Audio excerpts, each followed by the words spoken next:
देवरानी जिठानी। एक दिन शिवानी और प्रज्ञा रसोई में खाना बना रही होती हैं। तभी प्रज्ञा को रसोई में एक चूहा दिखता है और वो जोर से चिल्ला पड़ती है, दीदी वो देखो चूहा। वो डर के स्लैब पर चढ़ जाती है। अरे चूहा ही तो है, तू तो ऐसे डर रही है जैसे तूने कोई भूत देख लिया हो। कितनी डरपोक है तू भी ना प्रज्ञा। आप ज्यादा हंसो मत दीदी, हर इंसान को किसी न किसी चीज से डर लगता है।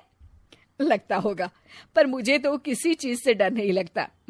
मैं तो बहुत बहादुर हूं, पर तू हद कर दी भाई, एक चूहे से डर गई है। एक दिन प्रज्ञा अपने कमरे से बाहर निकल रही होती है और तभी शिवानी उसे पीछे से आकर डरा देती है। प्रज्ञा एकदम से उछल पड़ती है। दीदी ऐसे भी कोई मजाक करता है क्या? अरे जरा अपनी शक्ल तो देख, एकदम बैंगन की तरह नीली पड़ गई है। अरे मेरी देवरानी इतनी बड़ी डरपोक है, मुझे तो पता ही नहीं था।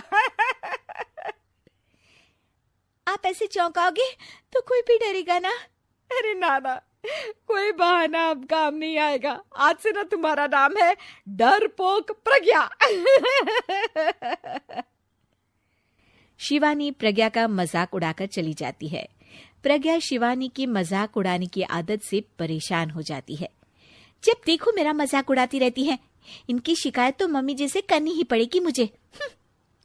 प्रज्ञा अपनी सास के पास जाती है और उन्हें सारी बात बताती है कि किस तरह उसकी जेठानी उसके डर का मजाक उड़ाती है। ओहो, तो बड़ी बहू को बड़ा घमंड है अपनी बहादुरी पर। कोई नहीं, अभी उसका घमंड तोड़ देते हैं। मेरे पास एक तरकीब है छोटी बहू, एक काम कर तू। प्रज्ञा की सास उसे अपनी जेठानी को डराने का प्लान बताती है। ये तो बहुत अच्छा आइडिया है मम्मी जी, क्या बात है। आइडिया सुनकर लग रहा है कि आप अपने बचपन में काफी शरारती रही होंगी मम्मी जी। अब आएगा मजा मेरी बहादुर जेठानी जी को। प्रज्ञा अपनी जेठानी को डराने का एक प्लान बनाती है। रात में वो शिवानी के पास जाती है और कहती है, दीदी मुझे ना बहुत डर लग रहा है। क्या हुआ मेरी डरपोक देवरानी? दीदी मैं छत पर गई ना तो मुझे ऐसा लगा कि कोई वहां है। ऐसा लगा जैसे मुझे कोई वहां देख रहा था, जैसे कोई साया। अरे क्या बक रही हो, तेरा वहम होगा। नहीं दीदी, आप चलो ना प्लीज मेरे साथ, मुझे तो बहुत डर लग रहा है। मेरी एक साड़ी सूख रही थी, वही लानी है। प्लीज आप चलिए ना ऊपर मेरे साथ। ओफो, चल। प्रज्ञा शिवानी को बहाने से छत पर ले जाती है और वो उसके पीछे चल रही होती है। ले आ गए हम छत पर, कहाँ है भूत, दिखा, कहीं तो है नहीं। तभी प्रज्ञा चुपके से सीढ़ियों पर छुप जाती है और शिवानी छत पर अकेली रह जाती है। अरे प्रज्ञा कहाँ चली गई? प्रज्ञा एकदम से सीढ़ियों का दरवाजा बंद कर देती है। अब शिवानी को डर लगने लगता है। मैं नीचे चली जाती हूँ। लगता है प्रज्ञा भी नीचे ही चली गई है। तभी उसके सामने एक खुले बाल सफेद साड़ी में औरत खड़ी होती है। शिवानी उस औरत को देखकर डर जाती है। हाल तू जलाल तू आई बला को टाल तू, हाल तू जलाल तू आई बला को टाल तू।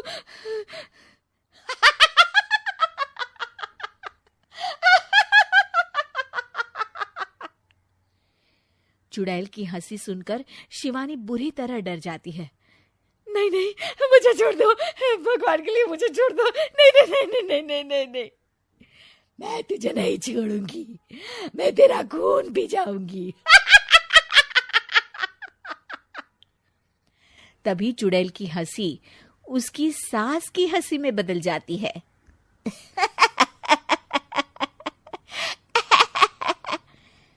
मम्मी जी, ये तो मम्मी जी की आवाज है। शिवानी आंख खोलती है तो सामने उसकी सास चुड़ैल का मेकअप करके खड़ी होती है और प्रज्ञा और उसकी सास जोर जोर से हंस रहे होते हैं।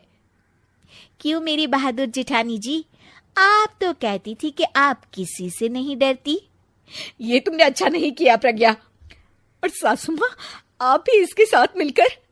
और नहीं तो क्या बहू, तुम अब मेरी छोटी बहू का ऐसे मजाक बनाओगी तो मुझे तो चुड़ैल बनना ही पड़ेगा ना। प्रज्ञा और उसकी सास और जोर जोर से हंसने लगते हैं और शिवानी गुस्से में नीचे चली जाती है।